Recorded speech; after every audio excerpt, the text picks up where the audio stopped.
11 अगस्त को कायद-ए-आज़म मोहम्मद अली जिन्ना ने एक ख्वाहिश का इज़हार किया था, बल्कि एक वादा किया था कि ये जो पाकिस्तान बनने जा रहा है, इसमें आप चाहे मुसलमान हो, हिंदू हो, मसीही हो, सिख हो, रियासत की आंखों में आप सब बराबर होंगे, मुकम्मल मजहबी आज़ादी होगी और दीन या धर्म की बुनियाद पर किसी के साथ इम्तियाजी सलूक नहीं किया जाएगा। बदकिस्मती से हम कायद-ए-आज़म की इस ख्वाब की तामीर नहीं कर सके। हम पाकिस्तान में आप जानते हैं, हम सब जानते हैं कि अक़लियतों को कई मसले मसाइल का सामना करना पड़ता है। आज यहाँ कराची शहर में माइनॉरिटी राइट्स मार्च हुई। पिछले कई सालों से हर साल इस दिन पर ये मार्च होती है। वहाँ पर अक़लियती नुमाइंदों ने और सिविल सोसाइटी के मुख्तलिफ़ तंजीमों ने इकट्ठे होकर कई मुतालबात पेश की, कई डिमांड्स हैं, कई कंसर्न्स हैं। और आज हमने दावत दी है अपने प्रोग्राम में लूक विक्टर साहब को और डॉक्टर वनेश साहब को, जो इसमें शरीक भी थे और बल्कि इनके ऑर्गेनाइजर्स हैं इस मार्च के। Look, thank you very much for joining us. जी, मुझे सिर्फ 1 मिनट दे दें इससे पहले कि हम गेस्ट की तरफ जाएं। हम ज़ाहिर है कि उनसे ज़्यादा सुनना चाहते हैं। मैं एक छोटा सा एनेक्डोट आपसे शेयर कर लूँ। 11 अगस्त की जिस तकरीर का आपने जिक्र किया, आपको पता है ना कि उसका ऑडियो अवेलेबल नहीं जी, है। जी। वो जो स्पीच है, किसी ज़माने में उस पर हमने काम किया था। वो पता चला कि वो इब्तदाई बरसों में ही वो गायब कर दी गई, दबा दी गई या वो गुम हो गई। जी। वो जो टेक्स्ट हम पढ़ते हैं ना कि आप अपने मंदिरों में जा सकते हैं, आपको आज़ादी है, मज़हब का जो है वो रियासत से नहीं ले, वो टेक्स्ट भी जो है इब्तदाई बरसों में हमारे उस वक्त के जो हुक्मरान थे, उन्होंने कायद-ए-आज़म के अपने इरशादात को, वो उन इरशादात को जो उनके इमेज में फिट नहीं होते थे, दबा दिया था। ये बाद में फिर जो है हमने कोशिश की है कि हम जिन्ना साहब के इस विजन को भी आगे लेकर चलें।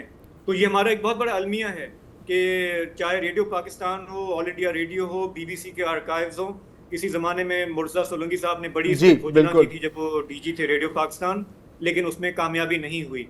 तो ये भी हमें एक देखना होगा कि कायद के बहुत सारे फरमान हमारे साथ हैं, लेकिन ये क्रूशल वाला ऑडियो में हमारे पास नहीं है। जी बिल्कुल, मुर्तज़ा सोलंकी को हमने इस प्रोग्राम पर भी दावत, उन्होंने हमें पूरी तफसील में बताया था कि क्या सिलसिला है। लेकिन anyway, coming to today, look, मुझे पता है, मैं जानता हूँ कि कई मुतालबात हैं, कई तो लॉन्ग स्टैंडिंग इशूज़ हैं जो अभी तक हल नहीं हो सके। आज की जो मुतालबात थे उनमें से आप कौन सी सबसे ज़्यादा अहम समझ रहे हैं? देखिए, जब आपने बिल्कुल दुरुस्त बात की कि मुतालबात तो बहुत सारे हैं हमारे। हम बात करते हैं फोर्स कन्वर्जन्स की, ब्लास्फेमी लॉ के मिसयूज़ की और तरह तरह के माइनॉरिटीज़ के पास एक लंबी फहरिस्त है मसाइल की। लेकिन जब भी किसी सोसाइटी में मसाइल होते हैं, कौन सी ऐसा फोरम है जहाँ पर जाकर उन मसाइल का हल निकलना होता है? वो वाहिद फोरम है ऐवान। जी। ऐवान के अंदर जब रिप्रेजेंटेशन एक किसी भी पसमानदा शख्सियत की होगी, किसी भी पसमानदा तबके की होगी, वो शख्सियत जो अवाम में उनको रिप्रेजेंट कर रही होगी, वही उनके मसाइल के ऊपर आगे लेजिस्लेट करेगी, पॉलिसी मेकिंग करेगी और इस तरीके का तरीक़ेकार होगा। मैं समझता हूँ मुल्क पाकिस्तान में माइनॉरिटीज़ के साथ जो सबसे बड़ी नाइंसाफ़ी की गई है, आउट ऑफ एवरीथिंग एल्स, वो ये है कि हमारे जो सियासी नुमाइंदगान हैं वो एक्चुअली हमारे सियासी नुमाइंदगान नहीं हैं। कई लोगों का ये जी, बल्कि उन पॉलिटिकल पार्टीज की जिनसे हमारे पहले ही गिला है कि उन्होंने ऐसा पॉलिसी फ्रेमवर्क बना दिया है, इतनी नाकिस जो है एक सिस्टम बना दिया है कि आज मुझ जैसा मैं हूं तो पाकिस्तानी, लेकिन मुझे एक दूसरे किस्म का पाकिस्तानी इसलिए समझा जाता है कि मुझ पे मुसलमान होने का सनद नहीं है।